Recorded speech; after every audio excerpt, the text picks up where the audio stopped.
My name is Wendy. I'm 34 years old.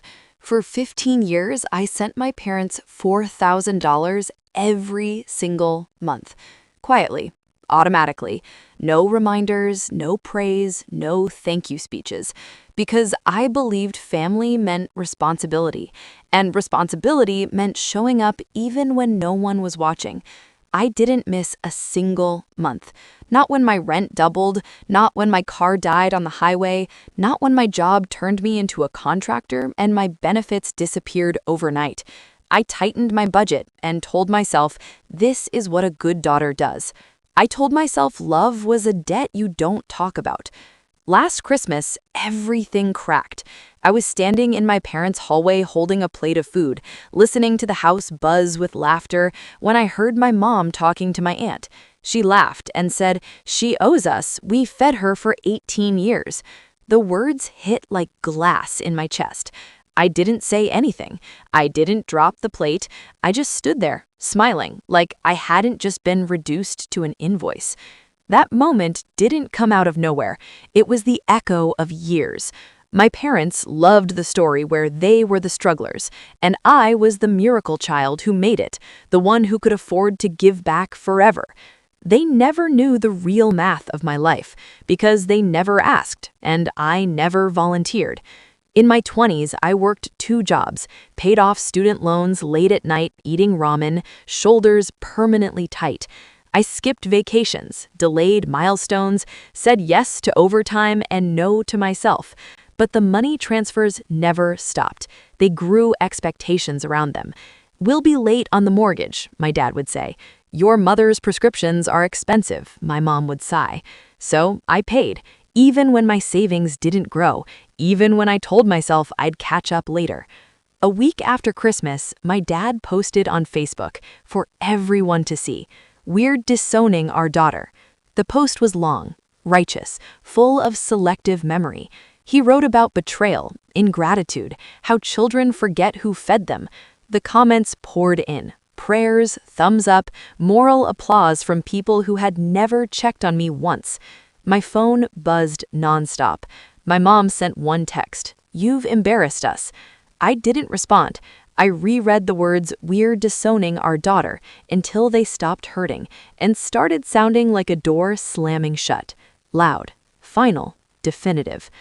Behind the scenes, I made a call to my bank, and I canceled the standing order, the transfer that had been my quiet promise for 15 years.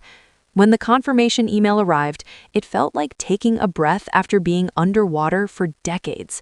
I didn't announce it, I didn't threaten, I didn't explain, I just stopped paying. On the 1st of the month, the money didn't arrive. Day 1, missed calls. Day 3, a cheerful voicemail asking if everything was okay. Day 5, anger. Then fear. Then bargaining. Because reality doesn't care about pride. That's when relatives started calling again. Not to scold me, but to ask questions, because my parents had started asking them for money. So I answered once, calmly, with facts only. I sent screenshots, dates, totals, 15 years of transfers, no commentary, just numbers. Silence followed. The Facebook post was edited, then deleted, but screenshots remember longer than shame. My parents tried to spin it, said I cut them off out of spite. But the timeline told the truth. You don't get to disown someone and still cash their checks. By New Year's Eve, the family knew everything. That I wasn't rich, that I'd been barely surviving, that I'd sacrificed my future to keep them comfortable. My mom showed up at my apartment, crying. She said, "Family doesn't keep score." And I almost laughed, because I'd been the only one keeping score, quietly, while they spent loudly. I told her something I'd never said before. Feeding your child isn't a favor, it's a duty. And love that comes with an invoice isn't love I can afford anymore. Something unexpected happened next. The family didn't disown me. They distanced themselves from my parents. Group chats went quiet, invitations stopped. The same people who praised my dad's post disappeared. Not with drama, with silence. I didn't celebrate. I rested. For the first time in years, I slept through the night. I put that $4,000 toward my own emergency fund, my own therapy, my own future. A month later, my dad asked to talk. I said, maybe someday, not yet. Because boundaries aren't punishments, they're repairs. If you've ever been told you owe your family your peace, your savings, or your life just because they did what parents are supposed to do, hear me clearly. You don't. Love is not a subscription you pay forever to avoid being cut off. Sometimes the bravest thing you can do is stop paying into a story that's bankrupting you and let the truth do its quiet work.